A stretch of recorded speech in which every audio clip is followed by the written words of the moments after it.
Walking through the Exchange Admin Center. Welcome to part three. My name is Ed.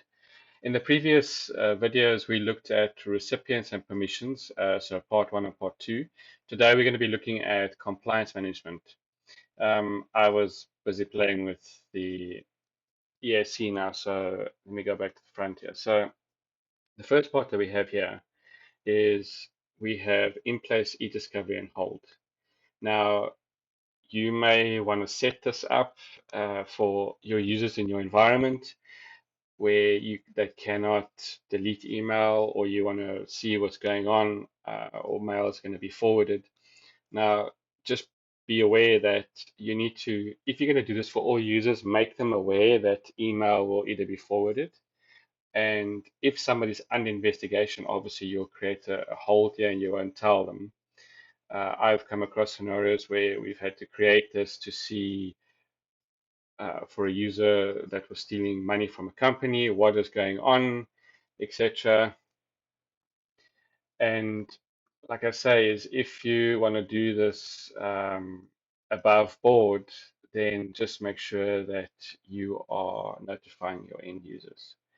You can do so by clicking on the plus button here to create a new hold. You can give it a name and a description. So this might be, for example, user A under investigation, like this, and then you click next, and you can specify a mailbox. So I will say user one, for example. I'm just going to do user one. Just be aware that you do need an enterprise call for this. It's like archiving, and then include all the content. And then what we'll do is we will say if this person's under investigation that they're going to be suspended and then fired, and pending the investigation, then you can say hold for a number of days, for example, let's say hold for 15 days, or if you want to hold indefinitely, that is when you want everything to be there consistently, then you can select that option and then you can click on the finish button, which will then obviously save it. Now, this will take a couple of days, a few minutes to kick in. If we go to the next section, is auditing. This is where you can run your auditing reports. There's not many to choose from. I generally use PowerShell to run a search query. And then, if, for example, if you wanted to run this now, and we say do a search on a mailbox, for example, I'm just seeing if my change that I did earlier will show. It does take a couple of minutes. There you can see auditing is running pretty quickly in Azure. There's the policy created by me, and then in place hold enabled. And obviously there are other reports you can run, non-owner mailbox access reports, etc. The next section is data loss prevention, so DLP. So this is where you can specify credit card information cannot be leaked or sent, or there's different laws that apply when you create DLPs. So you can give it a name. Uh, DLP, you can see I like my test names. And then you can scroll down and based on your region, obviously US, UK, Australia, Canada. So if you're in the US and if you click on this, it gives you an example of what this template, or sorry, a summary of what this template does. And then if I had to choose this one, for example, and click save, it will then um, apply. And then I can enforce it if I wanted to. And then you can test it with policy tips or without policy tips. It just depends on what is required in the business. And then the different options here, you can delete it, you can edit it, you can come to the policy tips and you can obviously say, I want to notify in English, whatever language works for you. User one sent sensitive info as an example, and then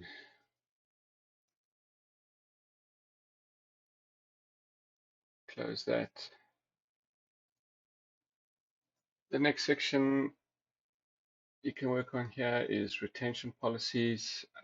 You can see that you've got the default MRM policy, and this tells you exactly what it's going to do. 1 month delete, 1 week delete, 1 year, etc. If we open up the policy, you can make changes to it. I don't recommend modifying the default MRM policy. Rather create your own. But the first thing you do is go and create a retention tag. In this example, I created one. It says test archive, and then the test word again, and then I specify 60 days and what to do. And then when you create a new policy, you can call this archive 60 days, and then we can choose the test archive. For example, we can save it, and then what we can do is we can assign this to a mailbox retention policy. The retention tags, most of these are created by default. You can obviously come in and add your own. I recommend leaving the defaults and then customizing based on what you need. Then the last part is journaling rules. So journal rules basically is like keeps a copy or reports of all the mail sent. So for example, you might have Mimecast in place, you might have Symantec, etc. And they generally you have a journal recipient and then you say send journal reports to, for example, and then you can apply to all messages. I know Mimecast normally apply to all messages, and then you have the option to specify what to journal, and you can say all messages as well. So this one, you can say if the message is sent to receive from. So if you want to do this for specific people, or if you want to apply it to the entire organization. Again, this requires an enterprise cal. I'm not going to save that, and then it will start journaling. So this is the requirements that you'll obviously have when you set up stuff with Mimecast, etc. The next section I'm going to cover in here as well, because this is a short section, is organization. Organization, this is where you can set up your federation trust. So if you want to trust you want to, sorry, you want to share your calendars with your tenant, or let's say you purchased another company and you want to share it with them, then you can enable this and go through the steps of uh, sharing the information. So if I click on the plus button here, I can give it a name. Um, you specify the domains that you want to share with. I'm just going to call this a fictitious domain. And then you specify what you want to do, what you want to share, who you want to share in the organization, and you can click save. Obviously, um, you have to get a valid response from the domains that you want to share with. I'm just going to remove this because I don't want to share anything right now. The next item that you can modify here is the add-ins.